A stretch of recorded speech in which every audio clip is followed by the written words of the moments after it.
ഇത്തവണ ചെയ്യുന്ന വളരെ പ്രധാനപ്പെട്ട ഒരു ഇടപെടൽ നമ്മളെല്ലാവരും മനസ്സിലാക്കിയിട്ടുണ്ടാകുമെന്ന് വിചാരിക്കുന്നു.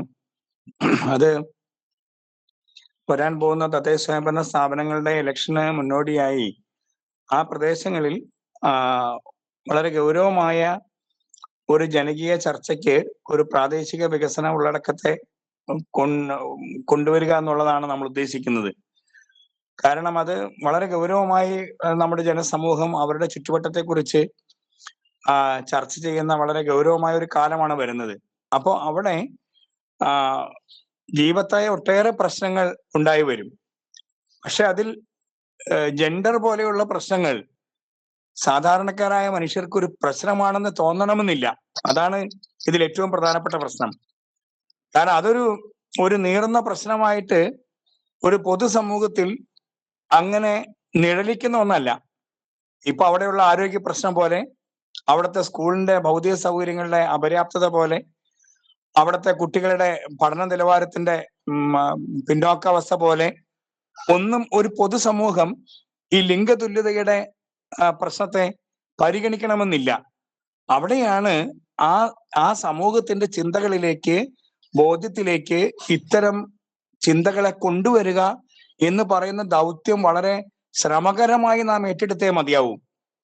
അതുകൊണ്ടാണ് നമ്മൾ ഇങ്ങനെയുള്ള ചില ചർച്ചകൾ, ഒരു ആശയ പ്രവർത്തനങ്ങൾ ഒക്കെ നടത്തണമെന്ന് തീരുമാനിച്ചത്. അപ്പൊ ഇന്ന് നമ്മൾ അങ്ങനെയുള്ള ഇപ്പൊ ഇന്ന് ഇതില് ഇപ്പൊ ഈ ഓൺലൈൻ ക്ലാസ്സിലും ഇതിന്റെ ചർച്ചയിലും പങ്കെടുക്കാൻ ഇത്തരത്തിൽ നമ്മുടെ നിരവധി പഞ്ചായത്തുകളിൽ ഇപ്പോൾ നമ്മൾ തുടങ്ങി വെച്ച പ്രവർത്തനത്തിൽ പങ്കാളികളാകുന്ന ആളുകൾ ഇതിലിപ്പോൾ പങ്കെടുക്കുന്നുണ്ട്. വാസ്തവത്തിൽ ഇത് കേൾക്കുമ്പോൾ നമ്മൾ ഇന്നലെ വരെ ഉണ്ടായിരുന്നതിനേക്കാൾ കുറെ കൂടി മെച്ചപ്പെട്ട ഒരു നിലയിൽ നമ്മുടെ പ്രദേശത്തിന്റെ പ്രശ്നങ്ങളെ കാണാനും ആ പ്രശ്ന പരിഹാരത്തിന് ഒരു പുതുവഴി നമ്മൾ അനുവർത്തിക്കേണ്ടതുണ്ട് എന്ന ഒരു ബോധ്യത്തിലേക്ക് നമുക്ക് എത്തിച്ചേരാനാവും.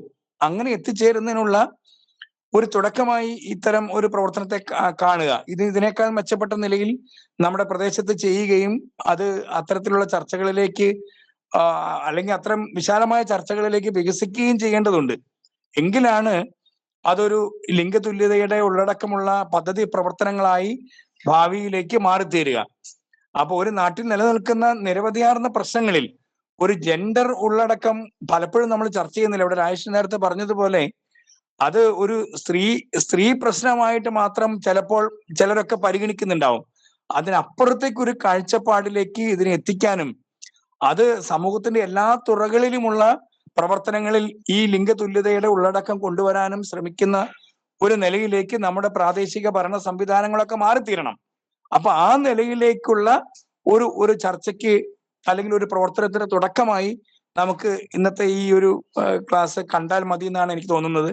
അപ്പൊ ഇതിനേക്കാൾ മെച്ചപ്പെട്ട നിലയിൽ ഇത് സംഘടിപ്പിക്കാനും ഇതിന്റെ തുടർ പ്രവർത്തനങ്ങൾ നടത്താനും ഇതിൽ പങ്കെടുക്കുന്ന എല്ലാ പ്രവർത്തകരും നേതൃത്വം കൊടുക്കണം എന്നാണ് എനിക്ക് അഭ്യർത്ഥിക്കാനുള്ളത്. നമ്മളിപ്പോ കേരളത്തിൽ ഏതാണ്ട് 150-ഓളം പഞ്ചായത്തുകളിൽ നമ്മൾ ഇടപെടാൻ പോവുകയാണ്. വരുന്ന ഒക്ടോബർ 2-ന് മുൻപായി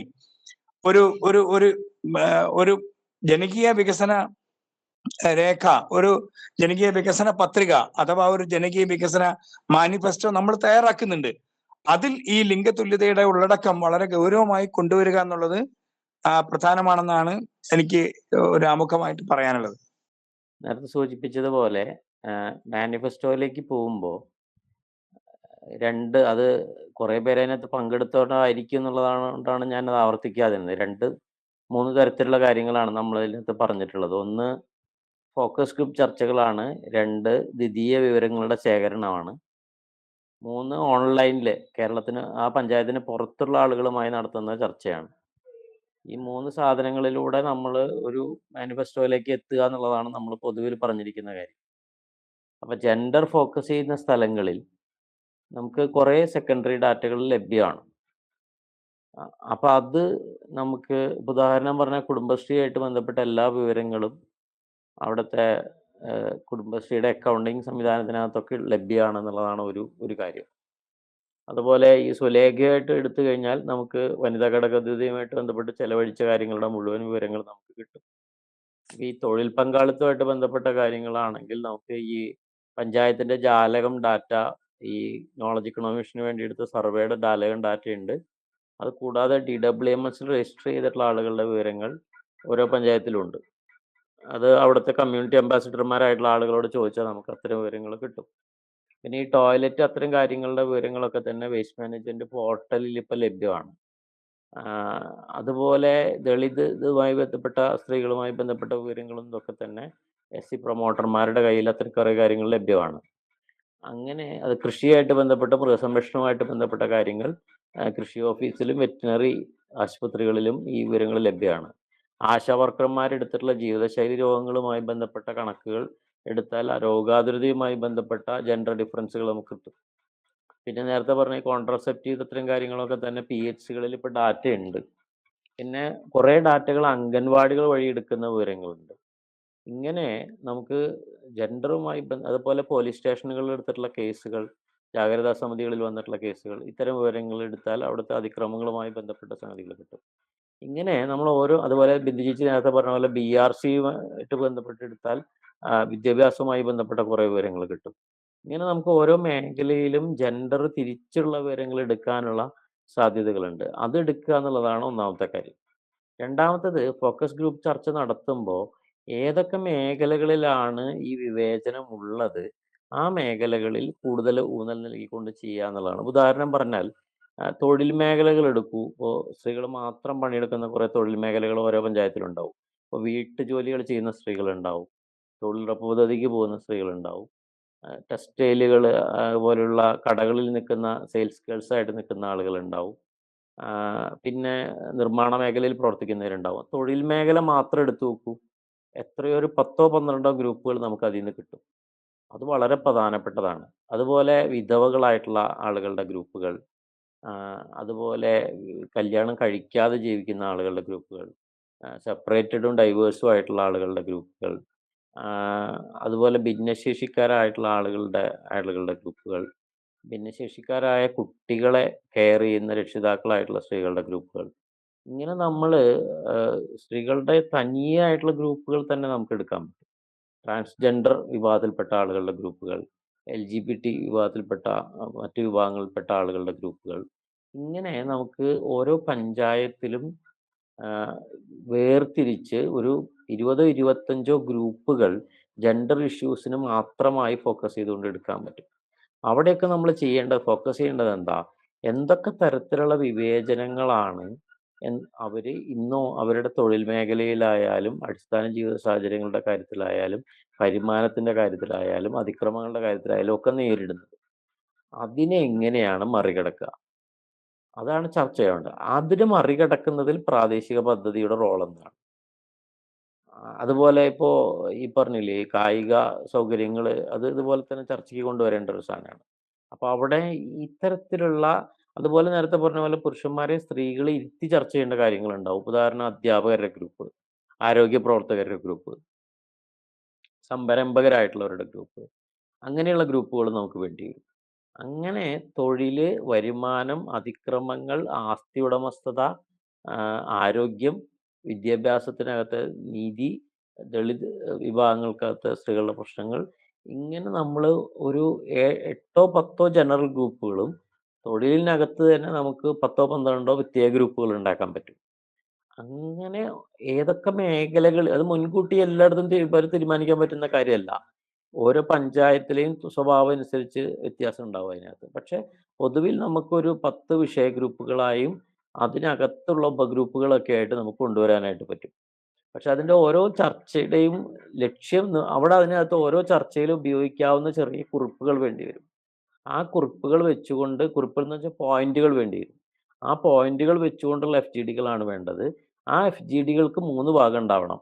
ഒന്ന്, കഴിഞ്ഞ കുറേ വർഷമായിട്ട് ആ മേഖലയിൽ പഞ്ചായത്തും പ്രാദേശിക സർക്കാരുകളും ചെയ്തിട്ടുള്ള കാര്യങ്ങൾ എന്താണ്. 2, ഇന്ന് ആ മേഖലയിൽ നിലനിൽക്കുന്ന പ്രധാനപ്പെട്ട പ്രശ്നങ്ങൾ എന്താണ്. 3, അതിനെ പരിഹരിക്കാനുള്ള നിർദ്ദേശങ്ങൾ എന്താണ്. ഇങ്ങനെ 3 ഭാഗമായിട്ടുള്ള ചർച്ചയായിട്ടാണ് വരേണ്ടത്. അത് ആ നിർദ്ദേശങ്ങൾ അങ്ങനെ എല്ലാ ഫോക്കസ് ഗ്രൂപ്പ് ചർച്ചകളിലും വന്നു കഴിഞ്ഞാൽ നമുക്കൊരു 15-20 ഫോക്കസ് ഗ്രൂപ്പ് ചർച്ചകളിൽ 200 ഒരു 25-30 പേർ വെച്ച്, അല്ലെങ്കിൽ 20-25 പേർ വെച്ച് ഓരോ ഗ്രൂപ്പിലും ഉണ്ടായാൽ ഒരു 1000 പേരുടെ അടുത്ത് നമുക്ക് ഈ ചർച്ചകളിൽ കൊണ്ടുവരാൻ കഴിയും. ആ ചർച്ചകളിൽ ഉണ്ടായി വരുന്ന അഭിപ്രായങ്ങളെ ക്രോഡീകരിച്ചുകൊണ്ട് എന്താണ് എന്താണ് ഇനി ചെയ്യേണ്ടത് എന്നുള്ളതിലേക്ക് നമുക്ക് പോകാൻ പറ്റും. അവിടെ വീണ്ടും ദീ 3ആയിട്ട് തിരിക്കണം. അതിനെ ഹ്രസ്വകാല, ദീർഘകാല, ഇടക്കാല നിർദ്ദേശങ്ങളായിട്ട് തിരിക്കണം. അതിനകത്തുനിന്ന് എന്തൊക്കെ കാര്യങ്ങൾ പ്രൊജക്റ്റിലേക്ക് കൊണ്ടുവരാൻ പറ്റും എന്നുള്ളത് നമുക്ക് നോക്കേണ്ടി വരും. അത്തരത്തിൽ അതിൽ തന്നെ പഞ്ചായത്തിന് ചെയ്യാൻ കഴിയുന്നത്, ബ്ലോക്ക് തലത്തിൽ ചെയ്യേണ്ടത്, മുകളിൽ ചെയ്യേണ്ടത്, പൊതുവിൽ അതല്ലാതെ കൂട്ടായ്മകൾ ഉണ്ടാക്കിക്കൊണ്ട് ചെയ്യേണ്ടത്, അത്തരം കാര്യങ്ങളിലേക്ക് നമുക്ക് പോവാനായിട്ട് പറ്റും. അപ്പൊ ഇതിൽ ശ്രദ്ധിക്കേണ്ടത് എന്താ വെച്ചാൽ, ഇത് നമുക്ക് കേവലം ഒരു വിവരശേഖരണ പ്രക്രിയയല്ല. ഒരു പഞ്ചായത്തിൽ ഒരു 750 1000 സ്ത്രീകളെ അതുപോലെ തന്നെ ചെറുപ്പക്കാരെ ആളുകളെയൊക്കെ ഇതിനകത്ത് പങ്കാളികളാക്കുന്നതോടുകൂടി ഇത് നേരത്തെ തങ്കച്ചൻ ചേട്ടൻ പറഞ്ഞ ഈ പ്രശ്നത്തെ ഒരു പൊതു ചർച്ചയാക്കി മാറ്റാനുള്ള ശ്രമം കൂടിയാണ്. അതിന് നേരത്തെ പറഞ്ഞ പോലെ അതിനെ മുഖ്യധാരയിലേക്ക് കൊണ്ടുവരാനുള്ള ശ്രമം കൂടിയാണ്. അത് നേരത്തെ ബിന്ദു ചേച്ചി പറഞ്ഞ വിദ്യാഭ്യാസത്തിനകത്ത് പ്രവർത്തനം പറഞ്ഞല്ലോ. അതുപോലെയുള്ള ഒരു ഒരു സാമൂഹ്യ വിദ്യാഭ്യാസ പ്രവർത്തനം കൂടിയാണത്. ഒരു കോൺസെൻട്രേഷൻ എക്സർസൈസ് കൂടിയാണ്. നമ്മളതിനെ അങ്ങനെ കാണുക എന്നുള്ളത് വളരെ പ്രധാനപ്പെട്ടതാണ്. അതിനകത്ത് നിന്ന് ആണ് നേരത്തെ സൂചിപ്പിച്ച കാർത്തികേയൻ ചേച്ചിയൊക്കെ പറഞ്ഞ പ്രായോഗികമായി, അതായത് ജെൻഡർ ബഡ്ജറ്റിംഗ് എന്നുള്ളത്, ജെൻഡർ ഓഡിറ്റിംഗ് എന്നുള്ളത് അതിനെ പ്രായോഗികമായിട്ട് എങ്ങനെ കൊണ്ടുവരാൻ പറ്റും. ഉദാഹരണം പറഞ്ഞാൽ തൊഴിൽ പങ്കാളിത്തം ഉയർത്താൻ എന്തൊക്കെ കാര്യങ്ങൾ ചെയ്യാൻ പറ്റും.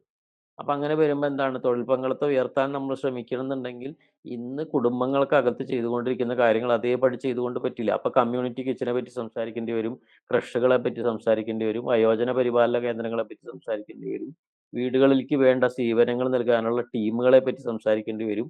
അങ്ങനെ വരുമ്പോൾ അതൊക്കെ തന്നെ തൊഴിലുകൾ കൂടിയായിട്ട് മാറും. അങ്ങനെ ആ തരത്തിൽ എങ്ങനെയാണ് തൊഴിൽ പങ്കാളിത്തം വർദ്ധിപ്പിക്കുക?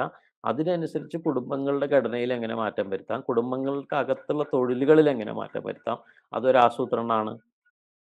അതുപോലെ പുറത്തേക്ക് പഠിക്കാൻ പോകുന്നവരുടെ എണ്ണം കൂട്ടണം. അത് നമ്മുടെ ഒരു അജണ്ടയായി മാറുകയാന്ന് വിചാരിക്കുക. അപ്പൊ അതിനെങ്ങനെയാണ് കരിയർ ഗൈഡൻസ് സെന്ററുകൾ ഉണ്ടാക്കുക? സ്കില്ലിംഗ് എങ്ങനെ നടത്താം? അവർക്ക് പുറത്തേക്കുള്ള എഡ്യൂക്കേഷൻ ഓപ്പർച്യൂണിറ്റീസ് പരിചയപ്പെടുത്താനും അവരെ അതിലേക്ക് എത്തിക്കാനും എന്താ ചെയ്യാൻ പറ്റുക?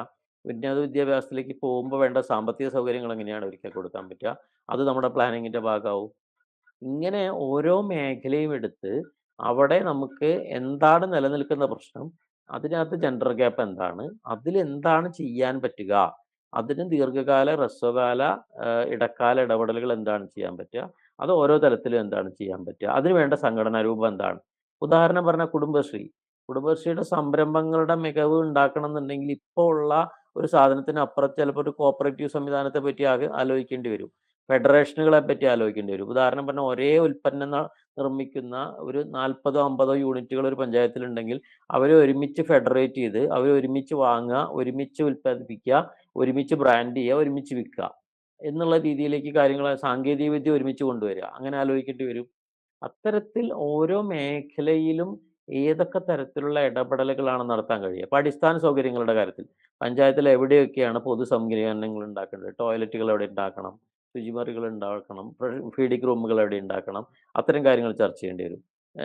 അങ്ങനെ ഓരോ മേഖലയും എടുത്തുകൊണ്ട് വളരെ വിശദമായി എന്താണ് ആ മേഖലയിൽ ചെയ്യാൻ കഴിയുക. ഉദാഹരണം പറഞ്ഞാൽ നേരത്തെ പറഞ്ഞില്ലേ, കോൺട്രാസെപ്റ്റീവ്സുമായി ബന്ധപ്പെട്ട കാര്യം ഞാൻ പറഞ്ഞില്ലേ, അതിൽ മാറ്റം ഉണ്ടാക്കണം എന്നുണ്ടെങ്കിൽ എന്തുണ്ട്, ഇപ്പോൾ സ്ത്രീകളെയും പുരുഷന്മാരെയും ഒരുപോലെ ഇരുത്തി ചർച്ച ചെയ്യേണ്ടി വരും. അതിന്റെ പ്രോസസ്സ് പഠിപ്പിക്കേണ്ടി വരും. അതിനുവേണ്ട സൗകര്യങ്ങൾ ആരോഗ്യ സംവിധാനത്തിന്റെ ഭാഗമായി ഒരുക്കേണ്ടി വരും. എങ്കിലേ അതില് മാറ്റം ഉണ്ടാവുള്ളൂ. അങ്ങനെ ആ തരത്തിലേക്ക് നമുക്ക് ഓരോന്നും എടുത്തുകൊണ്ട് ചെയ്യാൻ കഴിയേണ്ടി വരും. അപ്പൊ അതാണ് ജെൻഡർ ബഡ്ജറ്റിംഗ് എന്ന് പറയുന്നത്. അങ്ങനെ പഞ്ചായത്ത് അവതരിപ്പിക്കുന്ന ബഡ്ജറ്റിനകത്ത് തന്നെ ഓരോ മേഖലയിലും, കേവലം വനിതാ ഘടക പദ്ധതി എന്നുള്ളതിനപ്പുറത്ത് ഓരോ മേഖലയിലും ഈ ഘടകങ്ങൾ എങ്ങനെ കൊണ്ടുവരാം എന്നുള്ള ആസൂത്രണം ഉണ്ടാവേണ്ടി വരും. അതിനൊരു റിസോഴ്സ് ഗ്രൂപ്പ് ഉണ്ടാവേണ്ടി വരും. അങ്ങനെ ഉണ്ടായി വരുന്ന പദ്ധതികളെ ഓഡിറ്റ് ചെയ്യാൻ ഒരു ജെൻഡർ ടീം വേണ്ടി വരും. സ്ഥാപനങ്ങളുടെ ജെൻഡർ ഓഡിറ്റിംഗ് നമുക്ക് കൊണ്ടുവരേണ്ടി വരും. അങ്ങനെ ഓരോ തെരുവുകളുടെ ഓഡിറ്റിംഗ് ടീം വേണ്ടി വരും. പിന്നെ നേരത്തെ സൂചിപ്പിച്ച പോലെ അങ്ങനെ മുന്നോട്ട് പോകുമ്പോൾ അത് പഠിപ്പിക്കാൻ വേണ്ട എഡ്യൂക്കേഷൻ ടീമുകൾ വേണ്ടി വരുമായിരിക്കും.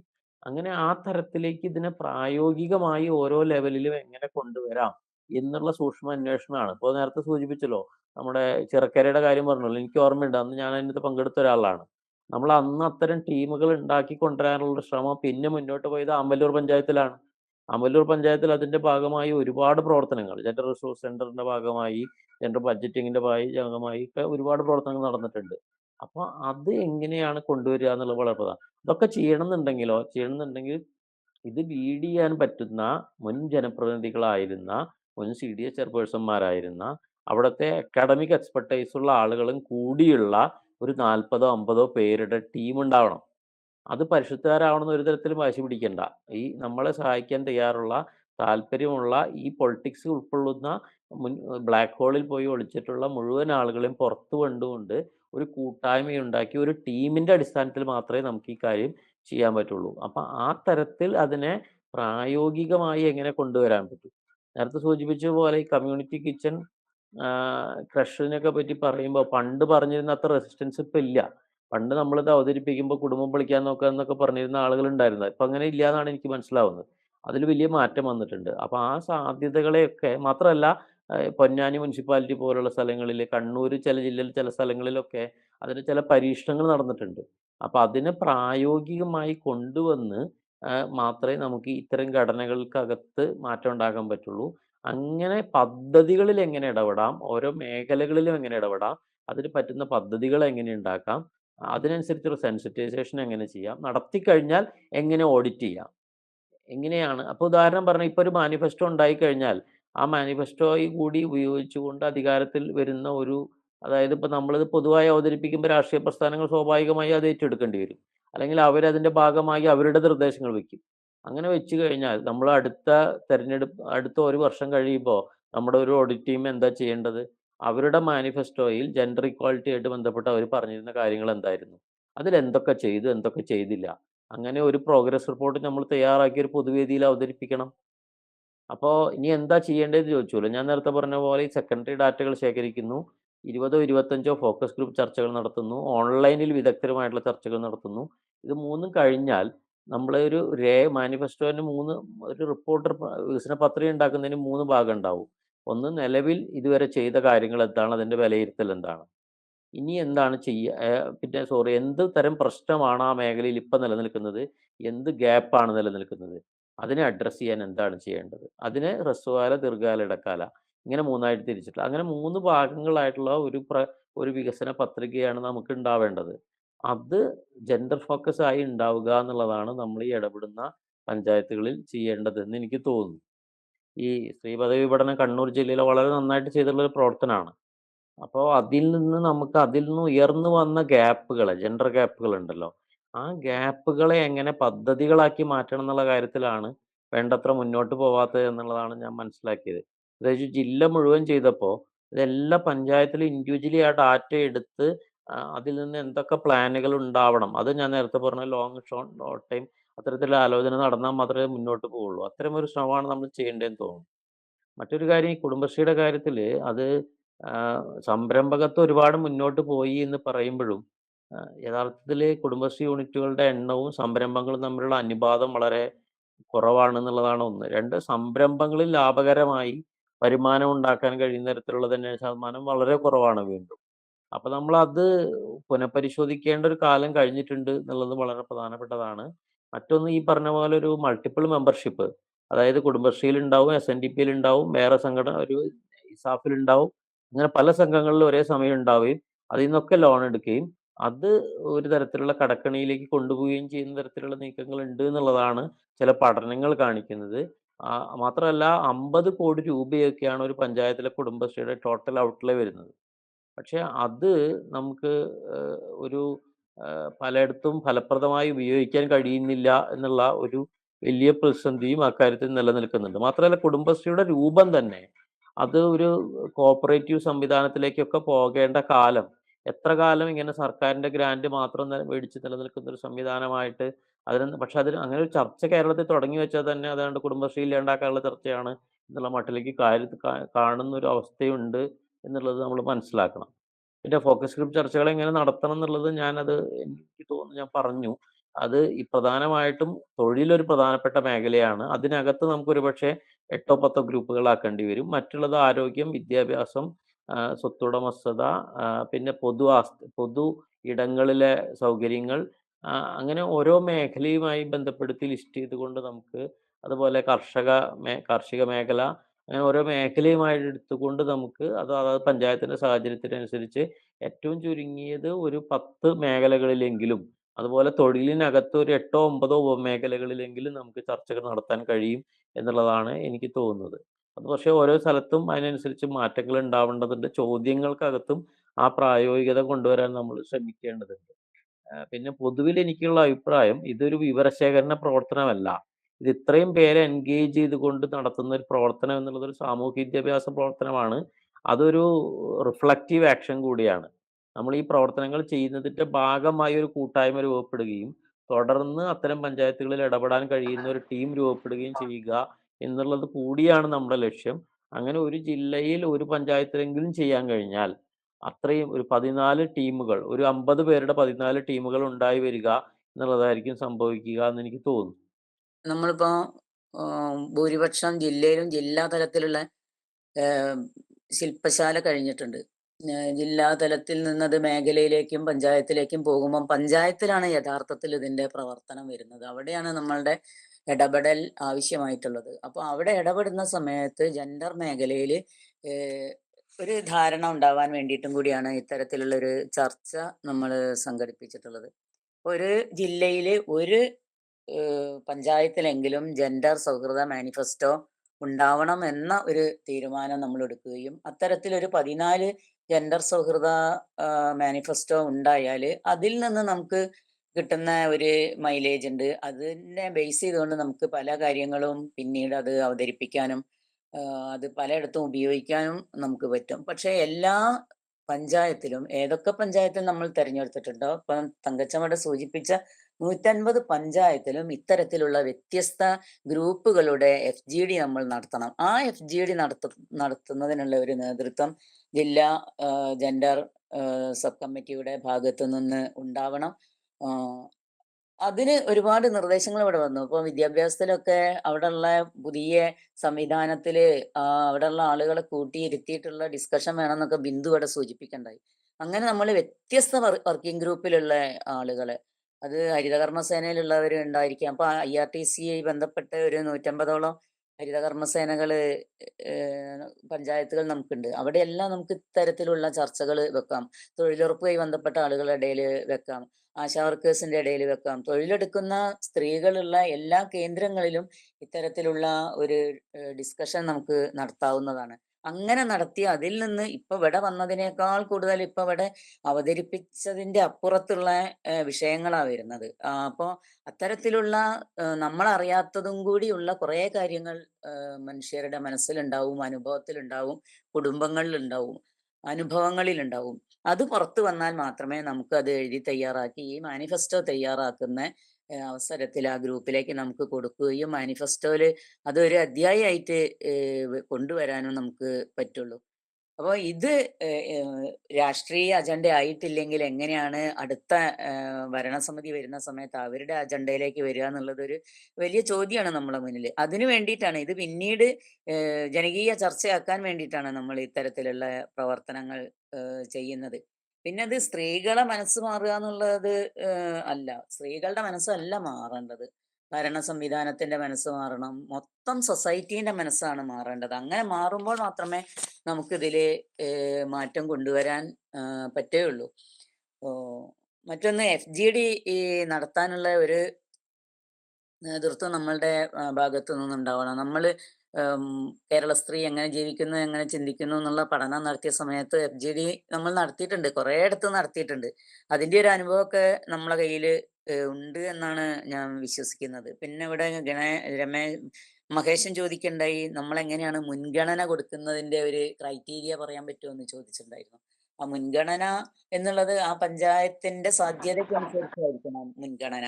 ആ രീതിയിലുള്ള ഒരു കുറച്ച് ഓപ്ഷൻസിന്റെ ഒരു കുറിപ്പ് അടുത്ത ദിവസം നമ്മൾ തയ്യാറാക്കാൻ ഉദ്ദേശിക്കുന്നുണ്ട്.